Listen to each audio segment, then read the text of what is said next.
Hi, I'm Bill Bacon, and I'm a little nervous about being in front of the camera.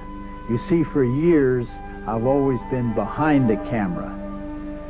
When working for Disney, I did many films that you might have seen, like Nicky Wild Dog of the North and Charlie the Lonesome Cougar and Wob King of the Grizzlies, Island at the Top of the World, and others.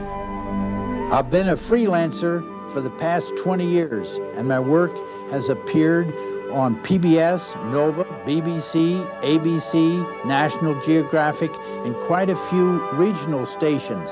I've won 3 Emmy Awards and been nominated for 2 Academy Awards. Over the years, I've done film projects all over the world on subjects ranging from Chinese aviation to the starving people of Africa, and travel films of the Caribbean islands and the Inside Passage of Alaska.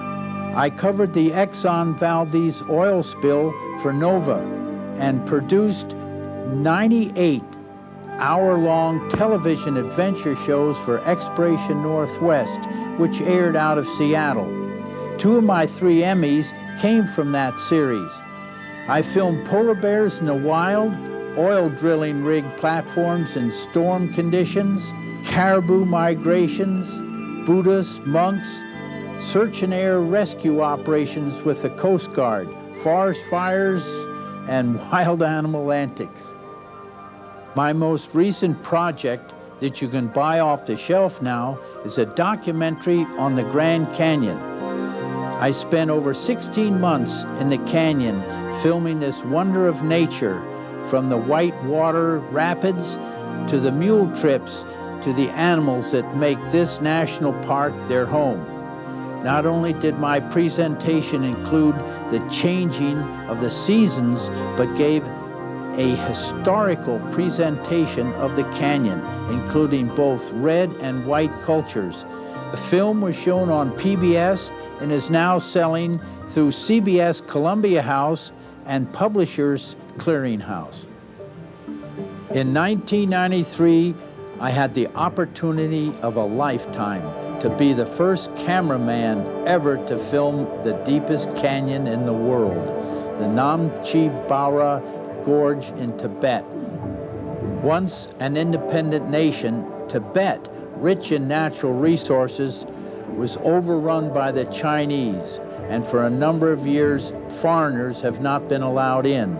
So you can see why I jumped at the chance to film in Tibet.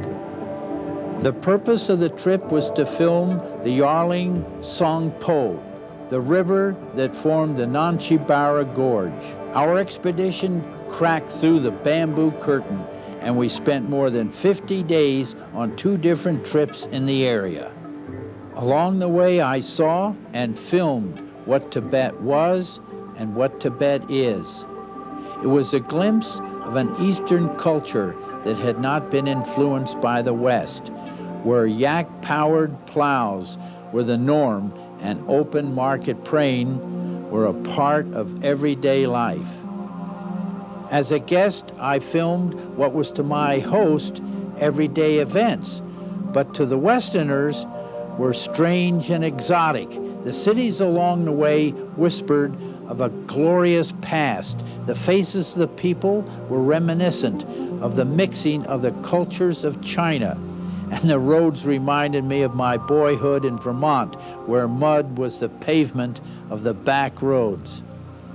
I consider myself somewhat blessed.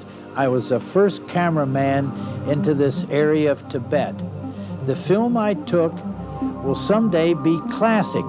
5 years from now, clips of Tibet may be commonplace, but the scenes I took may never be repeated. Civilization, like Robert Frost's Fog, comes in on cat's feet. A decade from now, Tibet may very well be so modernized it will be indistinguishable from the rest of China. A nation moving into the 21st century from the 19th without bothering to pass through the 20th. And my footage may be the last clip of that era, after the Red Chinese and before the modernization. Here then is a slice of life, Tibetan's life, my first glimpse of Tibetans and their introduction to the West. I sure hope you enjoy this viewing as much as I did in the filming of it.